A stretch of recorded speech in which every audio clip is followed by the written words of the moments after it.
ରୁଷିଆରୁ ଭାରତ ଆଉ ତେଲ କିଣିବ ନାହିଁ। ଏହି ପ୍ରକ୍ରିୟା ଧୀରେ ଧୀରେ ହୋଇଥାଏ। ତେଣୁ ଆଶା କରାଯାଉଛି ଯେ ଭାରତ ଖୁବ୍ ଶୀଘ୍ର ରୁଷିଆରୁ ସମ୍ପୂର୍ଣ୍ଣ ଭାବେ ତେଲ କିଣା ବନ୍ଦ କରିବ। ଆମେରିକା ରାଷ୍ଟ୍ରପତି ଡୋନାଲ୍ଡ ଟ୍ରମ୍ପଙ୍କ ଏଭଳି ବିଭ୍ରାନ୍ତିକର ବୟାନର ଜବାବ ଦେଇଛି ଭାରତ।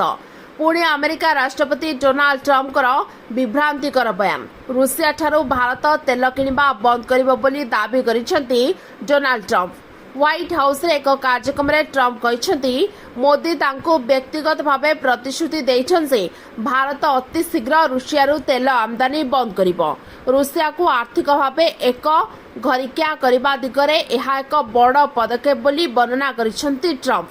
ତେବେ କିଛି ପ୍ରକ୍ରିୟା ପାଇଁ ଏହି ନିଷ୍ପତ୍ତି ତୁରନ୍ତ ନିଆଯାଇପାରିବ ନାହିଁ, କିନ୍ତୁ ଏହା ହେବ ବୋଲି ଟ୍ରମ୍ପ କହିଛନ୍ତି। ଏହା ସହ ମୋଦିଙ୍କୁ ବନ୍ଧୁ ଓ ମହାନ ନେତା ବୋଲି କହି ପ୍ରଶଂସା କରିଛନ୍ତି ଆମେରିକା ରାଷ୍ଟ୍ରପତି ଡୋନାଲ୍ଡ ଟ୍ରମ୍ପ। ଏହାପରେ ସେ ଚୀନ ଉପରେ ମଧ୍ୟ ଏଭଳି ପଦକ୍ଷେପ ନେବା ପାଇଁ ଚାପ ପକାଇବେ ବୋଲି କହିଛନ୍ତି। ସେପଟେ ଆମେରିକା ରାଷ୍ଟ୍ରପତି ଡୋନାଲ୍ଡ ଟ୍ରମ୍ପଙ୍କ ଦାବି ଉପରେ କଡ଼ା ପ୍ରତିକ୍ରିୟା ରଖିଛି ଭାରତ।